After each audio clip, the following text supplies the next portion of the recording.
In the quiet hours of dawn, when the world has not yet opened its eyes, when the breeze moves softly through sleeping leaves and time seems to hold its breath, there exists a stillness so pure, so untouched, it feels like truth itself. This is where Mahavira's journey begins, and perhaps this is where yours begins too. He did not speak of kingdoms. He did not seek to change laws or rule men. He did not raise flags or demand allegiance. His revolution was subtle, invisible, a flowering of consciousness that grew from silence. To master the mind is not to dominate it, but to understand it. Like a parent understands a restless child, to see its patterns without judgment, to sit with its storms without fear, and to gently guide it back to the warmth of stillness. Mahavira walked gently upon this earth. He let go of possessions, not because he despised them, but because he knew they were distractions in disguise. He understood what we often forget, that peace does not lie in abundance, but in clarity, that the source of suffering is not in the world, but in the way we grasp at it, cling to it, fear its loss. When thoughts arise, let them come. When they pass, let them go. Like guests at a gathering, they are welcome, but they do not define the host. Watch them like clouds drifting across the sky. You are the sky, not the storm, not the thunder, not the passing winds. You are the space in which it all unfolds. In your stillness, you do not control the mind like a master controls a servant. You embrace it like an old friend, one who has wandered for too long without rest. You offer it sanctuary, not a cage, but a place to breathe, to soften, to remember its true nature. Mahavira's discipline was not made of rigidity. It was made of awareness, of knowing what nourishes the soul and what dims its light. He would walk for hours in silence, not to impress, not to achieve, not to escape, but simply to be, fully, consciously, present, each step a prayer, each breath a quiet surrender to the now. This is the essence of true discipline, not harsh control, but compassionate clarity, not suppression, but deep listening, not escape from life, but entrance into it, fully awake. The world will tempt you to react, to rush, to consume, to prove, to chase applause and avoid discomfort. It will promise you happiness, but only if you run fast enough. But inner discipline teaches another way, to pause, to breathe, to listen within, even as the noise surrounds you, to become the still point in the turning world, a quiet flame that does not flicker even when the wind howls.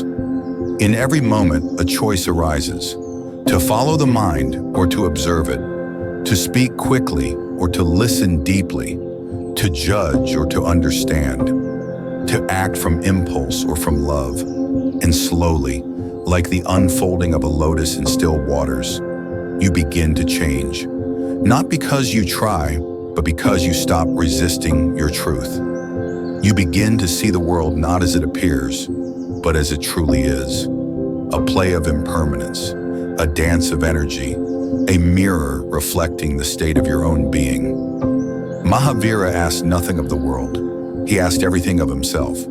He purified his thoughts until even a passing cruelty felt like poison to him. He became soft, not weak, humble, not small, awake, not aloof. He taught us that every life matters, that even the unseen creatures underfoot deserve our compassion. Because when you see the divine in all beings, how can you harm? When your heart is clear, there's no need to prove anything. Peace radiates from you. It touches others without effort, like sunlight warming the earth, asking nothing in return. This is the fragrance of inner discipline, a discipline rooted not in denial, but in deep love, for life, for truth, for all that breathes. You will not find the strength in noise. You will find it in surrender, in choosing the quiet path, even when the louder one calls. You will find it in restraint, not as suppression, but as wisdom. The wisdom to know when to act and when to let be. Some may not understand your journey. Let them walk theirs. You are not here to convince. You are here to embody. You are here to walk inward, to explore the sacred mountain within, step by step, breath by breath. Each moment is a doorway, and you, the silent traveler, walking not toward a goal, but into presence, not into conquest, but into communion. Sit with your breath, not to escape, but to return, again and again, to this still center where nothing is missing, where everything already is. Let awareness rise, let judgment fall, let kindness bloom, even when no one is watching, especially when no one is watching. Mahavira's way is not about renunciation of the world, but renunciation of unconsciousness. It is not a rejection of life, but a deep embrace of it in its rawest, truest form. To touch the fruit of his teachings is to drink from a deep well of presence, a well that does not dry with time, a well that waits within you always. It is not hidden, it is not far, it is simply quiet. And so we miss it. Feel your feet on the ground. Feel the breath as it enters and leaves. Feel the heart, not the muscle, but the boundless center of you. And know this, you were never far.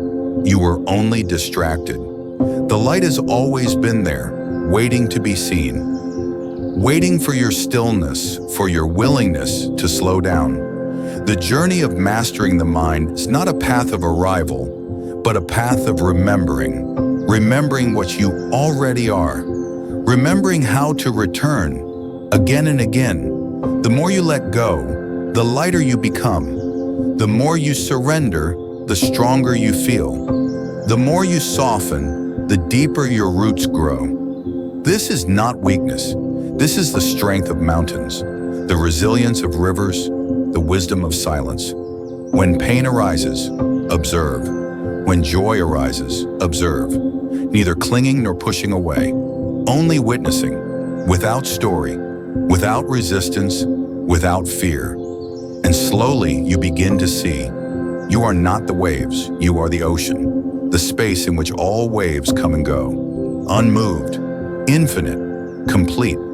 There is no destination, only deepening, only widening, only remembering. Let your thoughts settle like dust. Let the light of awareness shine through. You do not need to chase clarity.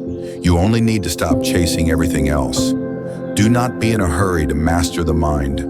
Let it open like a flower to the sun, with patience, with devotion, with love. Let each petal unfold in its own time. This world is loud, but you can be a quiet blessing within it. You can be a still lake reflecting the stars. The truth is not far. It is here, in this breath, this moment, this silence. And in this stillness, you may feel it, the presence of Mahavira, not as a figure of the past, but as a living energy, alive in your own awareness, in the way you walk, in the way you listen, in the way you live. Let his path guide you. Let your heart soften. Let the noise fall away. Let life return to simplicity. You are not broken. You are becoming. And what you are becoming is what you've always been. Peaceful, present, powerful in stillness. And as you carry this inner discipline, do not wear it as a crown. Wear it as a fragrance. Let it move with you, touching lives quietly, without demand, without pride. Let your silence be eloquent. Let your gaze be kind. Let your steps be light, but grounded in truth.